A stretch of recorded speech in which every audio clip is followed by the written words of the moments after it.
Hello, everybody. It is Saturday, November the 23rd, 2024. It's becoming increasingly clear that we're living in a profoundly transformative moment in history, especially around AI, but it's not clear what kind of transformation we're going through. In Keith Teare's excellent weekly newsletter, That Was the Week, he touches on a lot of the issues associated with the future of AI. One of the essays is entitled The Tipping Point, Matthew Harris, which talks about how decentralization won an election. It seems the great theme these days is whether or not all this new technology will spur centralization or decentralization. Another of the essays that he links to this week is by Matt Mandel, of Union Square Ventures. It's called Collaborative Intelligence, and I think it speaks of whether the AI revolution will compound the centralization of big tech or actually enable more decentralization. And another interesting post that he touches on is by John Gruber, the very distinguished Apple journalist who has his own media brand. It's called Daring Fireball, in which Gruber attacks the idea of Substack, suggesting that Substack is really not decentralized media, but re-centralized media. This is the theme that Keith touches on in the editorial. Keith, an interesting week. This issue of re-centralization and decentralization, it's one we've been through many times before. You and I have been through cycles, the Web 1 revolution, the Web 2 revolution.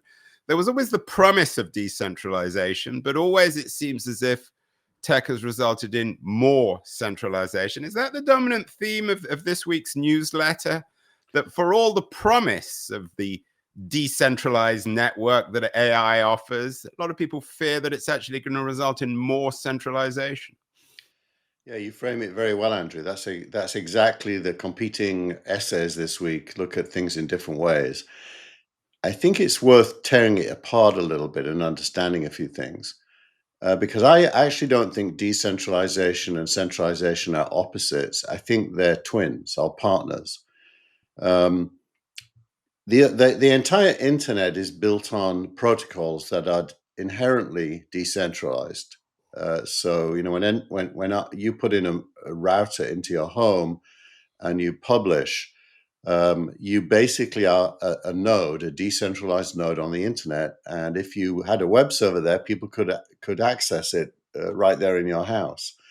So the internet itself is highly decentralized, but I can't think of a single business built on it that is equally decentralized. Businesses tend to be centralized.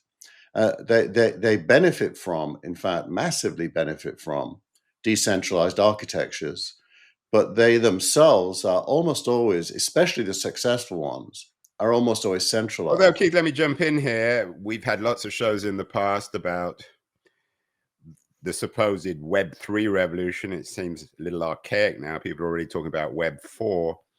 But these decentralized corporations, which always seem more theory than practice, do you believe in those? Are there still conversations about that these days, particularly in the context of AI? There's a lot of people that try to do those, but I would argue that's decentralized with a small d. There's still some kind of a brand raising funding to build those things. So they're not really decentralized. And, like working from home, which is clearly a trend, you could argue is decentralizing the companies, but it isn't. It's just a different way of working. Right. I mean, if you're working from home for Google or Amazon, it doesn't make those companies any more decentralized. Right. So I think what we've got here is some ideological zealotry that says decentralized is better, and no evidence at all that it exists. Yeah, but you, of all people, Keith, talk about that as ideological zealotry. If that's the case, you are Exhibit A on the ideological zealot list. You want decentralization. You don't want a strong state. You don't want people telling us what to do. You're not a corporate type. Well, I think if you go into the realm of politics, even there, I do believe in centralization. I do like freedom. That's true. But I'm not convinced that freedom and decentralization are the same thing.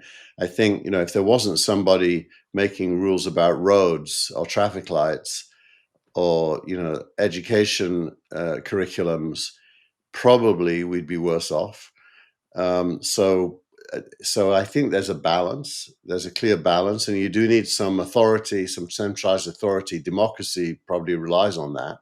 Otherwise, what are you voting for? Now, in the long run, and by the long run, I mean The very capital L. long run. I mean, I'm not going to make. I mean, you're tempting me to make the Keynes joke about what happens in the long run, but I'm going to refrain, Keith. Yeah, in the long run, if we get to an abundant society where there's literally no work required because of automation and there's abundance, then the need for centralized authorities probably gets pushed out to the edge of life in your local area, and overarching global rules probably become very thin. But I think that's the very long run. I was in New York this week. I was doing some interviews.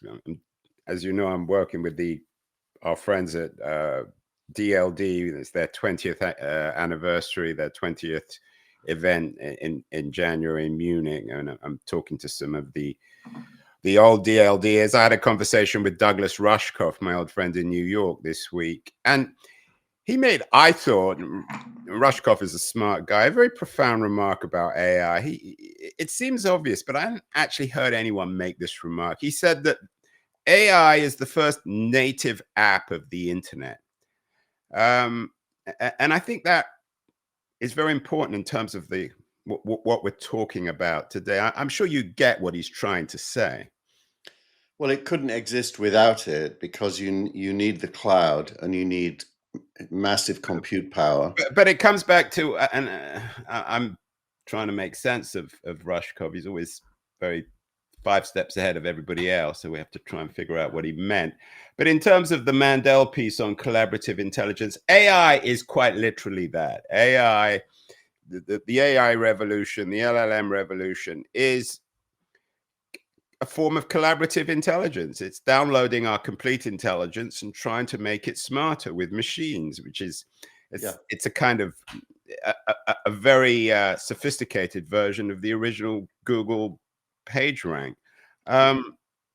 So I think for him, this is the first time that the internet has an opportunity to, so to speak, flex its muscles in terms of and Rushkoff is very much of a decentralization champion. Yeah. Funnily enough, I know Rushkoff. He's mentioned, by the way, in this week's post of the week. We'll get to it later, but I know him because of that post. And I don't like it when people fetishize technologies. What's really happened is that this is the first time humans have been able to use tools to build something that has the promise of being better than them.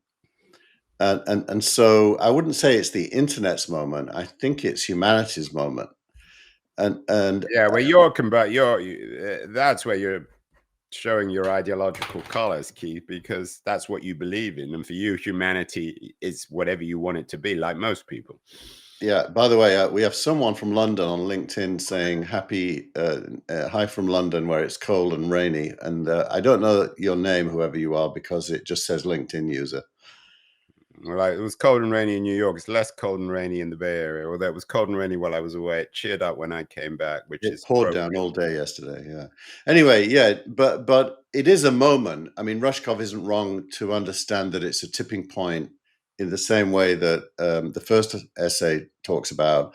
The last 2 years collectively are the beginning of a tipping point. right. And that tipping point is about to accelerate due to what is in the Union Square article, which is the theme we've talked about the last couple of shows, which is the rise of agents that work together on behalf of us. That's just going to mean things become possible that previously weren't. And they talk about multi-agent systems.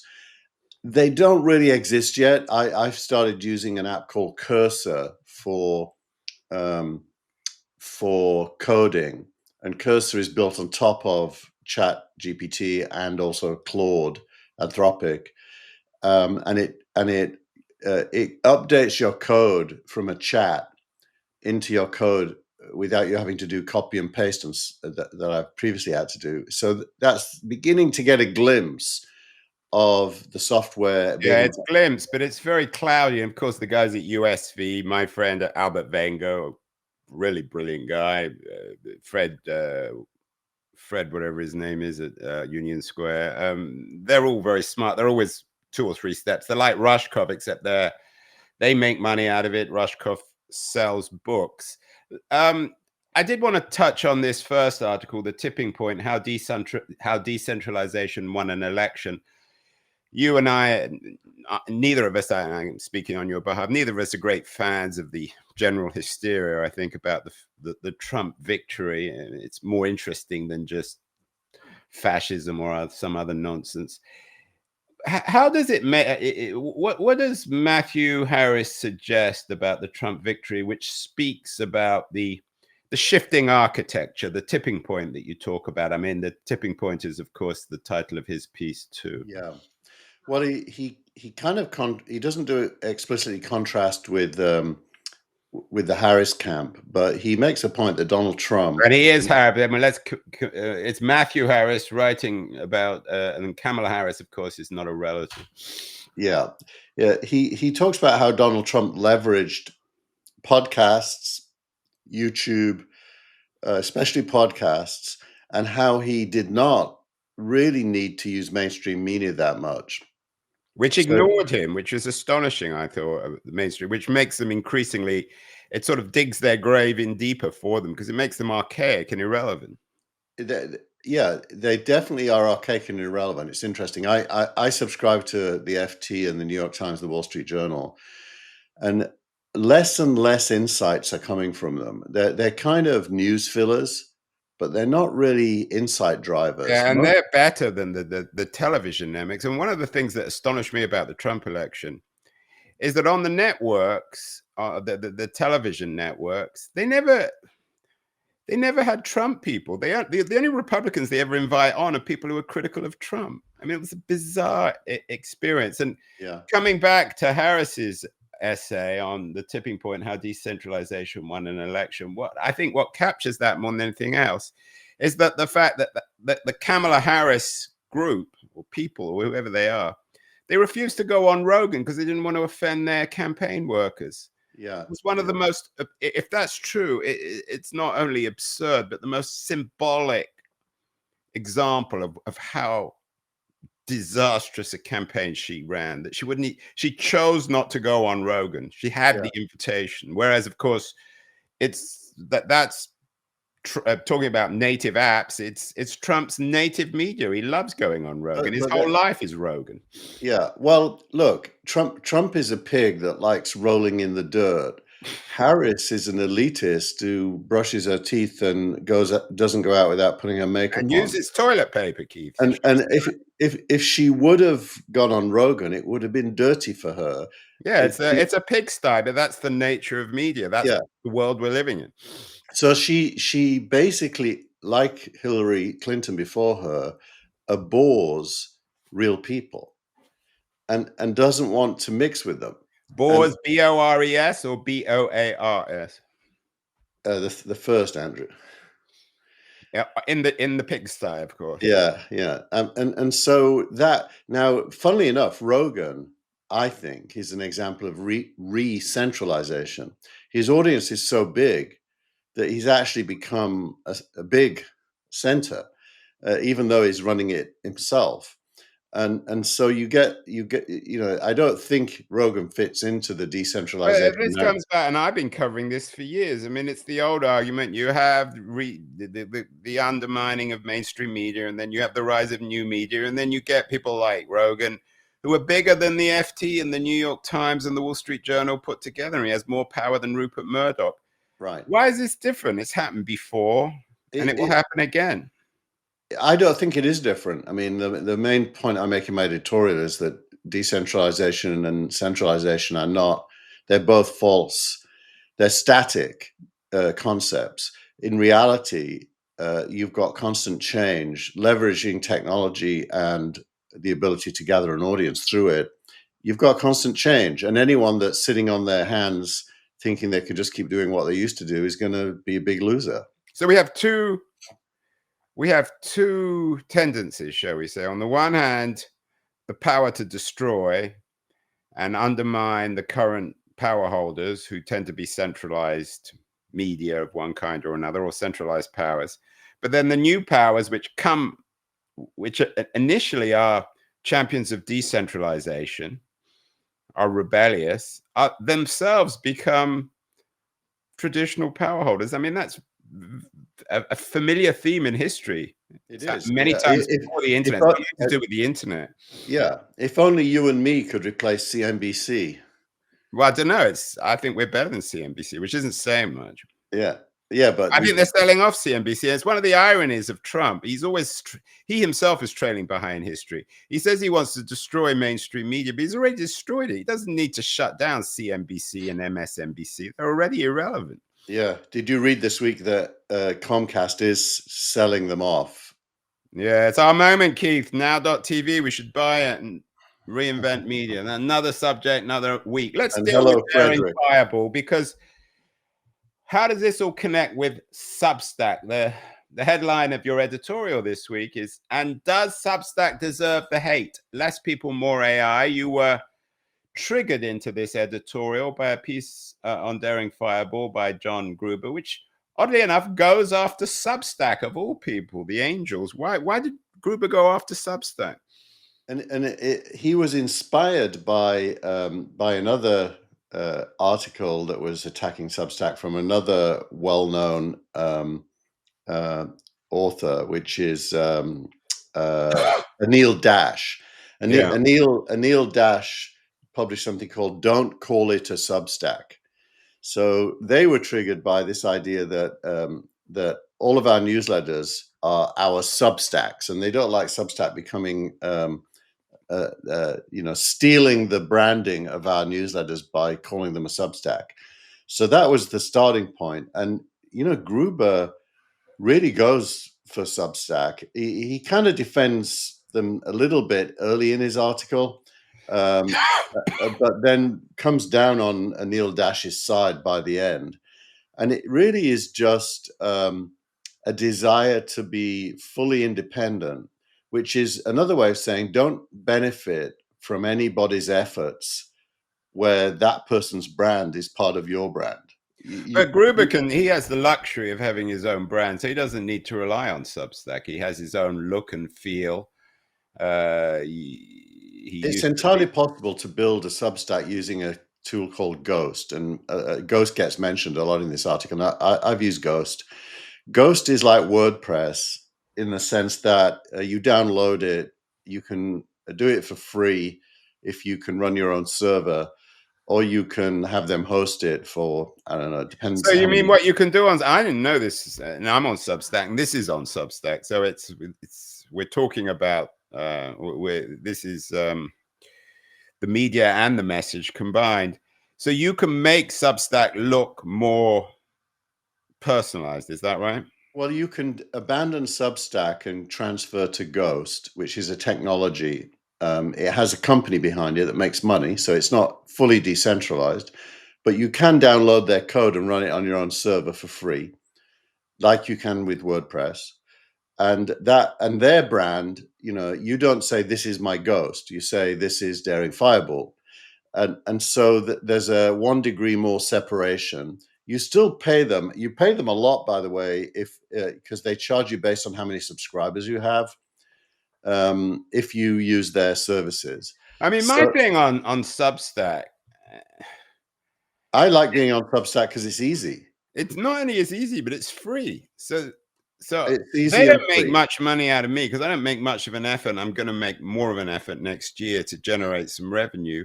But everything that they offer is free. Yeah. So I was shocked by this Gruber piece. That's why I wrote about it. This is the first time someone serious has aggressively gone after Substack for being centralized. And I'd love to see Hamish McKenzie and Chris Best responding to that, because I think the benefits of centralization massively outweigh any negatives, for the reasons you just said. So there's really no space for a Well, I think complaint. the one thing I got out of that, which I think is true, which it never really occurred to me, is the thing about Substack is it all has the same look and feel, but it doesn't mean that all the pieces are the same. I mean, you've got really interesting pieces, so it's almost like a sort of a brand within a brand, and it's the same old issue of aggregation. I mean, the thing with Substack is I still don't think the business model makes sense. It makes much more sense to subscribe to 100 of the best Substack for X a year, and that would make more sense. I'm sure that eventually Substack will get to that business model. Yeah, I think you're right. I think the other thing is, Substack allows you, like my domain name on Substack is thatwastheweek.com. That leverages the distributed nature of the internet, the domain name system. And you can type in thatwastheweek.com and go to it. I have another Substack at work, which the name is signalrankupdate.substack.com, where I don't pay to use my own domain because I really don't care. So it's really up to you whether you leverage decentralized tools to look independent or feel independent.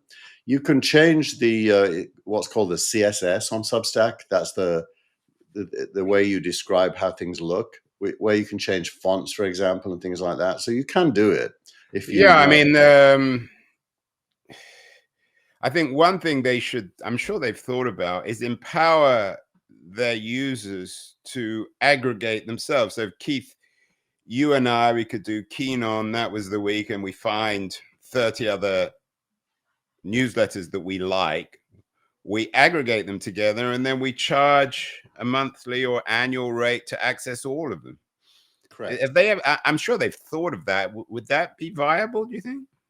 I think Or what would will that be one happen. step too far? They'd lose control of the product. Well, I think they'll figure out that the long tail of Substacks that don't earn money from paid subscribers, that would be a good strategy. But probably the top 10 or 100 wouldn't participate because they're making enough all by themselves. Well, it comes back to this theme of re-centralization, decentralization. For better or worse, it's a winner-take-all economy. So you have Substack, but you have the Andrew Sullivans and one or two others on it who do all the damage. They're the ones with millions of followers and creating huge amounts of revenue. And there's the rest of us. There's the long tail, there's the winner-take-all, and there's nothing in between. And that's just the reality of this economy and this world. Exactly. And if these people put their brain into a different domain, they'd get comfortable. Everyone knows that startups are dominated by something called the power law. The power law is where there's a few winners and lots of losers, and a lot in the middle. And that's another way of talking about this trend for things to get big and other things not to get big. That's centralization. It's really sour grapes that you're not in that top power law group when you point the finger at that group. I don't see any intellectual merit in the argument at all. And this isn't a new theme. One of our interview of the week, you generously made my interview with John Markov, the legendary New York Times reporter. He's been in the Valley probably longer than anyone. He's covered everyone. And I talked to him on Keen On, it was episode 2250, about all these long-term themes and the stuff with Stuart Brand, and he's written a book. His last book was a biography of Brand, his experiences with Jobs. Nothing much has changed. I mean, the themes that Brand and Jobs were dealing with are the same as today, aren't they? They're the same, but they get reproduced on new platforms at greater scale. Yeah, it's the scale. I mean, it's that Silicon Valley term, scale. It's just so much scaled up. The billions, the hundreds of billions, eventually the trillions. And of course, even the Substack, I think the Substack hate was triggered, or the Substack attention this week was triggered by the fact that apparently Musk, who everybody hates, understandably, I know you're more of a fan than I am, but Musk offered to buy Substack and they turned him down. I think it actually speaks quite highly of Hamish and Best and the others at Substack. They didn't want to become part of Musk's empire. Yeah. Anyway, your startup of the week also sort of touches on this. Revolut. This comes out of a story that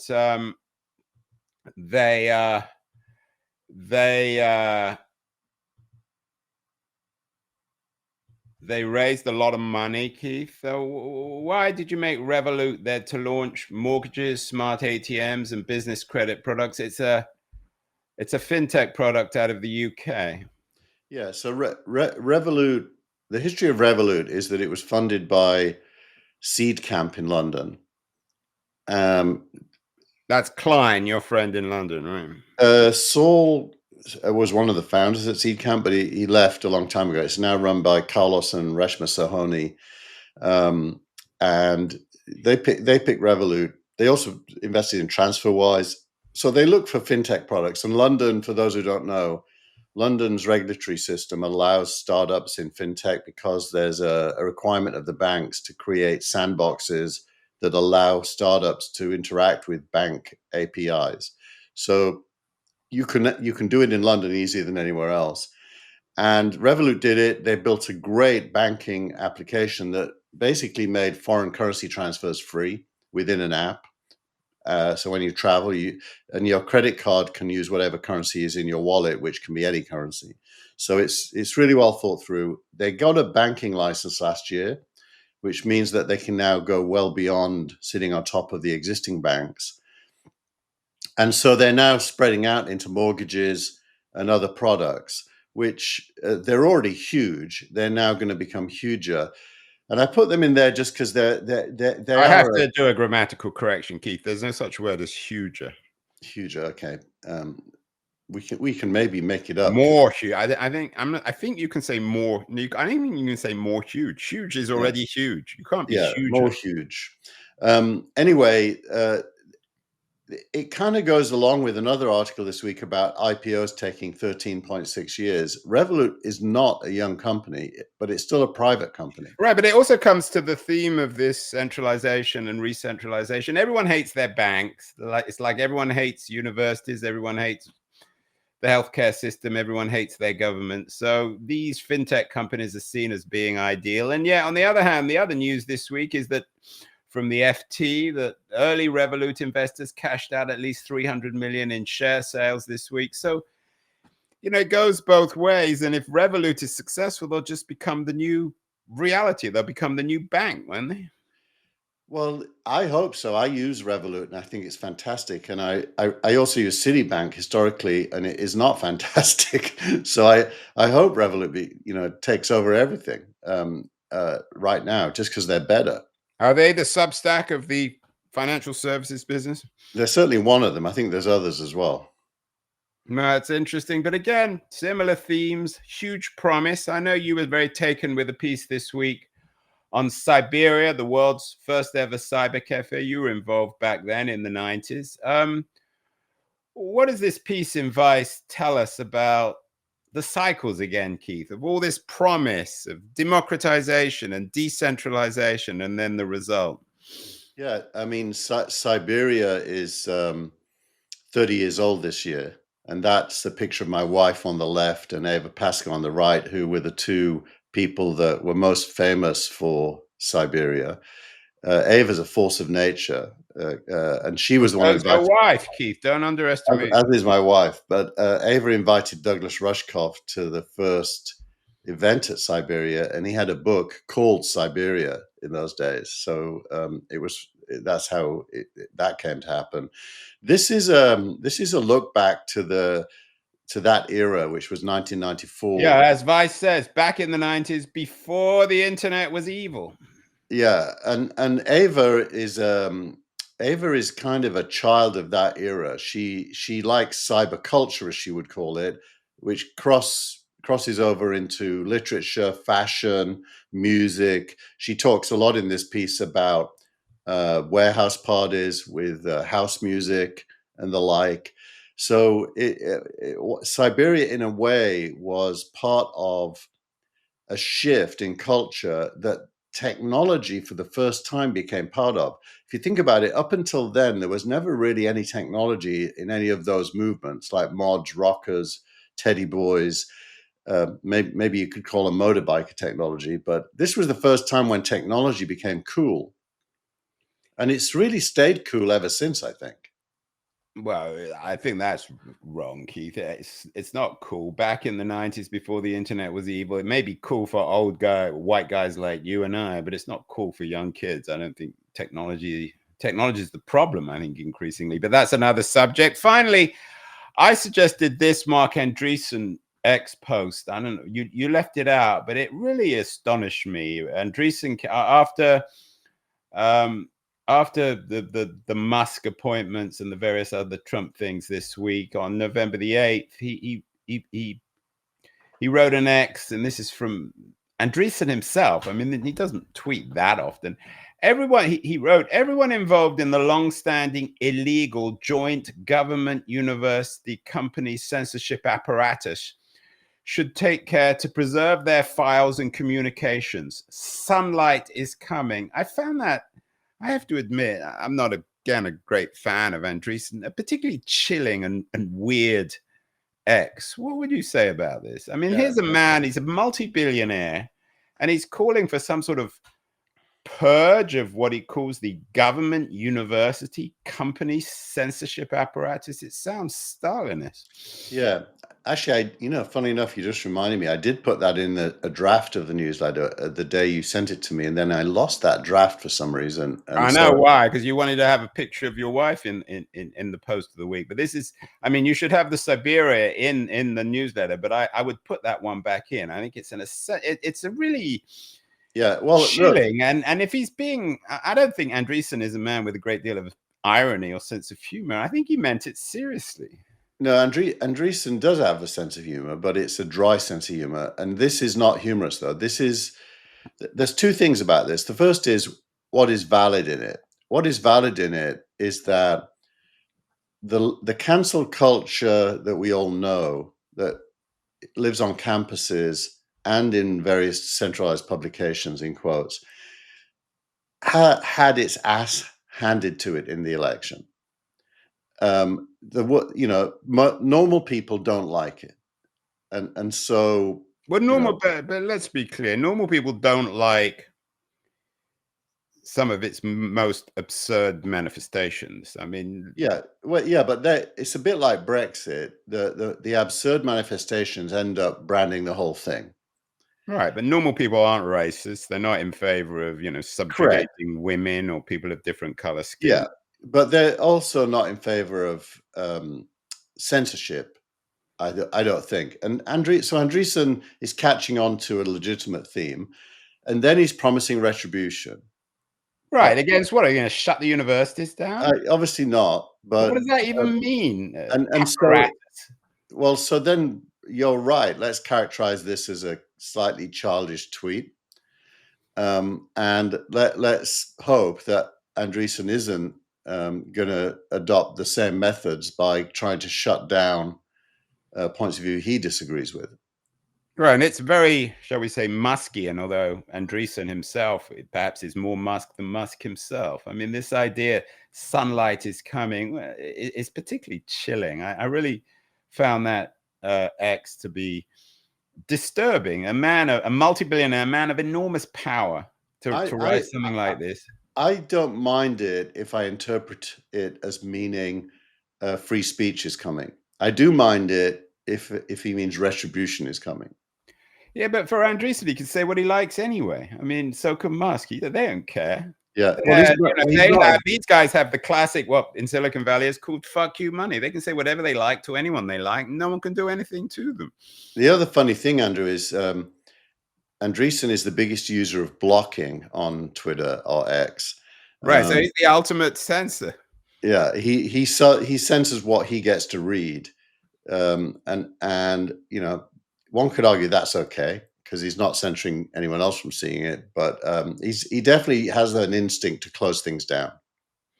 Yeah, it's not okay, and I will say it. I think he's a particularly disturbing manifestation of these new multi-billionaires who, for one reason or another, seem to be controlling the fate of everything, government to university companies. So it's particularly chilling, especially as an investor. I mean, he's shaping the future in AI. What does that suggest about all his investments in AI?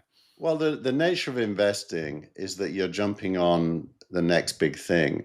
And to be honest, he has very little power. He may think he has more power than he actually has, but he has very little power. His entire life depends on entrepreneurs coming up with good ideas, and none of them come from him.